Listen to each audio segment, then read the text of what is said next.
सुदन गुरुङमाथि लागेका आरोपहरू भएनन् प्रमाणित। क्लिन चिट पाउने पक्का विरोधीहरूको षड्यन्त्रले काम गरेन। अब भ्रष्टाचारीहरूको भागाभाग नै मच्चिन थाल्यो। सुदन गुरुङमाथि लागेका आरोप झुटा साबित भएका छन्। देउबा दम्पतिलाई पक्राउ नगर्न सर्वोच्चको अन्तरिम आदेश। जिल्ला अदालतको पुर्जीमा लाग्यो ब्रेक। बालेनले राष्ट्रपतिलाई समेत हाने इग्नोर।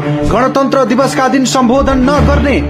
प्रधानमन्त्री बालेन शाहले आगामी गणतन्त्र दिवसको मूल समारोहलाई सम्बोधन नगर्ने निर्णय गरेपछि संविधान संशोधन गर्दै गर्दा सामाजिक सञ्जालमा राजा कि राष्ट्रपति भन्ने बहस सर्किएको छ। धेरै नेपालीहरूले नेपालमा पार्टीको राष्ट्रपति हुने व्यवस्था खारेज गरेर राजा सबैको साझा राज संस्था पुनर्स्थापना गर्नुपर्ने तर्क राखिरहेका छन्।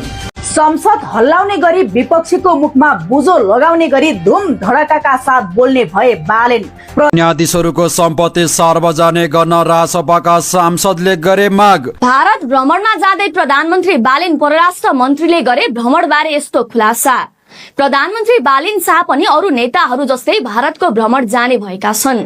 बालेन सरकारको अर्को ऐतिहासिक कदम। विदेशमा रहेका लाखौं नेपालीलाई मतदानको अधिकार दिने तयारी। भोट हाल्न नेपाल आउन नपर्ने। जेनजीहरूलाई ट्याङ ट्याङ गोली हानेर मार्दा नदेखे झै गरेका हाम्रो अध्यक्षमाथि छानबिन गर्ने भन्दै जाँचबुझ आयोग विरुद्ध नै कड्किएका